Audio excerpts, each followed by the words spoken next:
You are, தமிழ்ல நீங்கள் மன்னிக்கப்பட்டு இருக்கிறீர்கள். புரியுதா சொல்றது?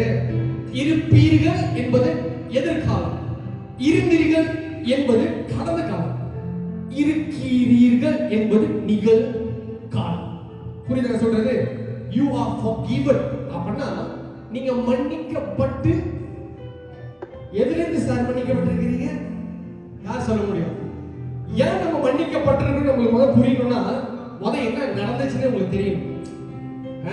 ஒரு வீடு வாங்கணும்னா அந்த வீட்டு டெவலப்பர் யாருன்னு உங்களுக்கு முதல்ல தெரியும். அப்புறம் வீட்டை எவ்வளவு கட்டுவாங்கன்னு தெரியும். அந்த மாதிரி தான் நம்ம ஏன் மன்னிக்கப்பட்டிருக்கோம் அப்படின்னு உங்களுக்கு தெரியணும்னா, என்ன நடந்துச்சு, என்ன சம்பவம், புரியுதா? என்ன சம்பவம் நடந்துச்சு, அதனால நம்ம மன்னிக்கப்பட்டிருக்கோம். சிம்பிளா சொல்லிடுறேன், ரெண்டே நிமிஷம் சொல்லிடுறேன். ஆதியாகமத்துல தெரியும், ஆதாமை தேவன் படைத்தார், ஆமாவா இல்லையா? உங்களுக்கு என்ன பார்த்தா ஆதாமனை யாருக்கு தெரியுமா? தெரியாது. ஆதாம் படைத்தாரு, ஆதாம் படைச்சான்னு சொன்னாரு, இந்த ஏதேன் தோட்டத்தில் எல்லாத்தையும் நீ சாப்பிடலாம். எதை சாப்பிடலாம்? எல்லாத்தையும் சாப்பிடலாம். ஆனா இந்த விருட்சத்தை மட்டும் சாப்பிடவே இல்லை. இந்த பழத்தை மட்டும் சாப்பிடாத. யாருக்கு சொன்னாரு? ஆதாம் தான் சொன்னாரு. அப்ப ஏவாள் இருந்தாளா? ஏவாள் இல்லை.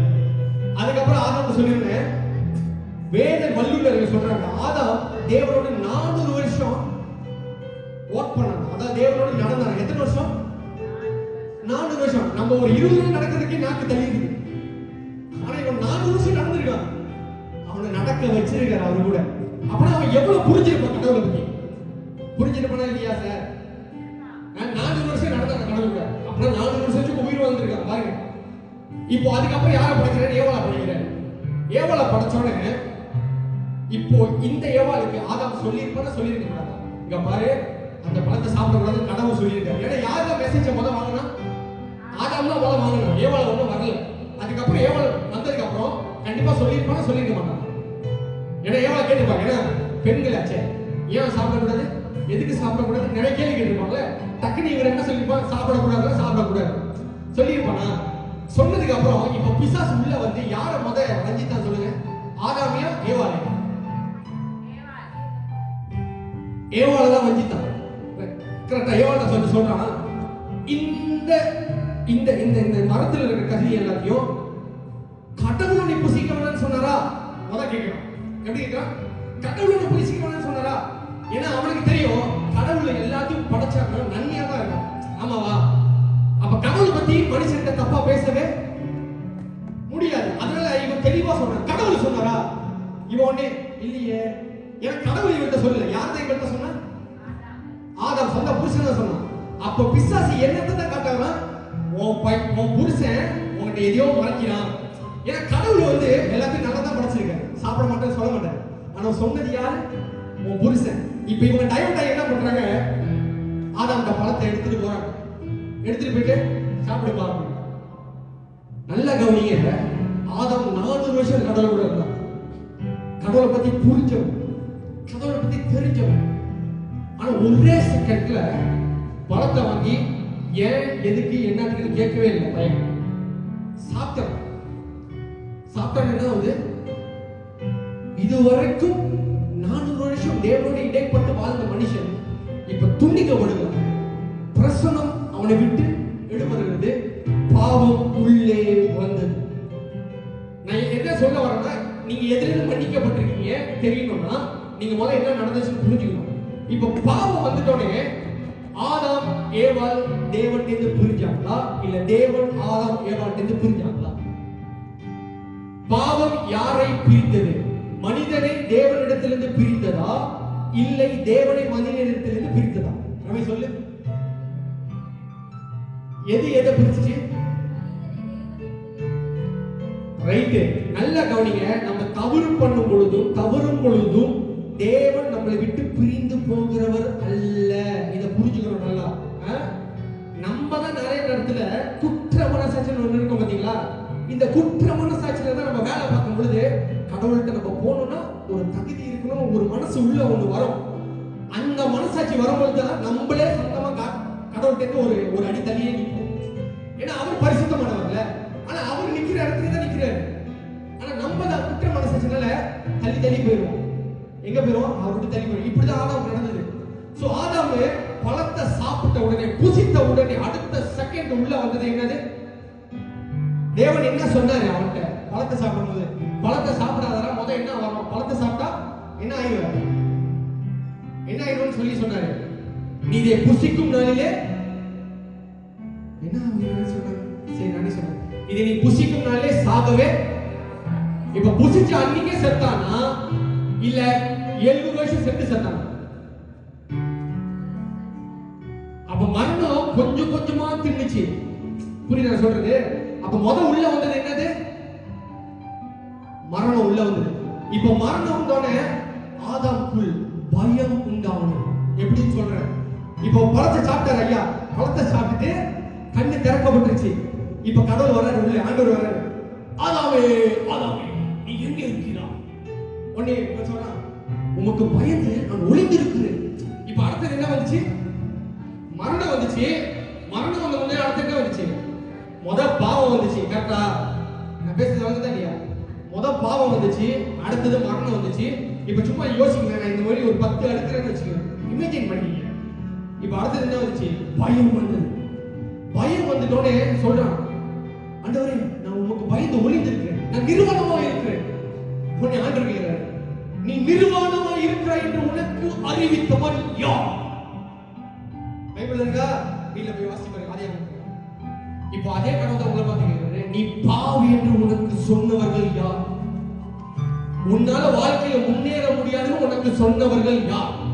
உன் வாழ்க்கையில நீ வாழ்க்கையில அதிசயமான காரியங்களை செய்ய முடியாதுன்னு உனக்கு சொன்னவர்கள் யார்? நீ தகுதியே இல்லைன்னு உன்னை சொன்னவர்கள் யார்? நீ நல்ல காடி, வீடு, பங்களா இதெல்லாம் வாங்க முடியாதுன்னு உனக்கு சொன்னவர் யார்? நான் சொல்லல. சொன்னது யாரு?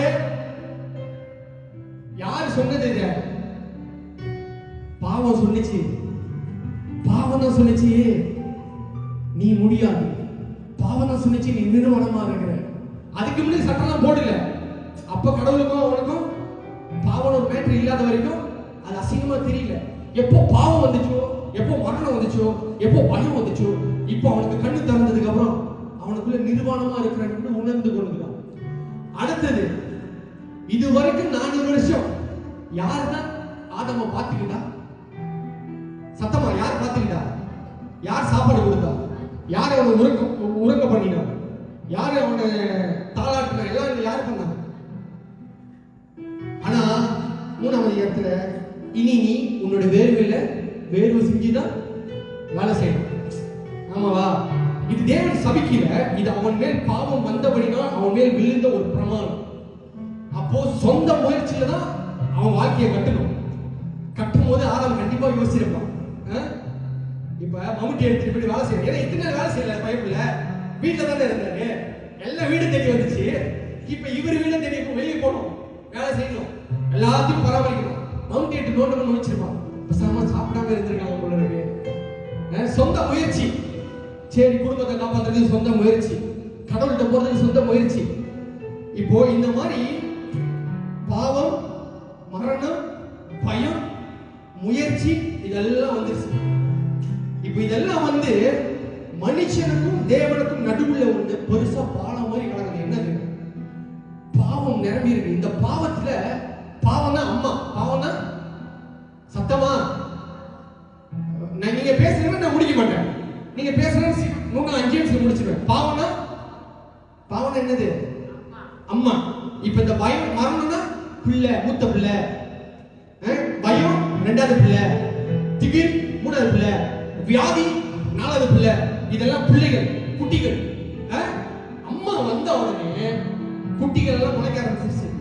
இப்ப இந்த குட்டி முளைஞ்சி நிக்குது. ஒரு 10 பேர் நிக்கிறேன் வச்சுக்கோங்க. வியாதி, மரணம், தோல்வி, துன்பம், துக்கம், துயரம் எல்லாம். இப்போ இவன் தேவனிடத்துல போக முடியாம நடுவில் ஒண்ணு நிக்குது.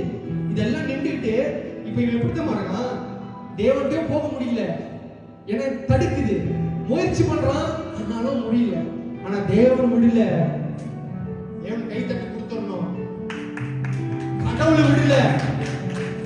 மனுஷன் கேட்பீங்கன்னு நினைச்சான், ஆனா கடவுள் விடல. கடவுள் என்ன பண்ணாரு?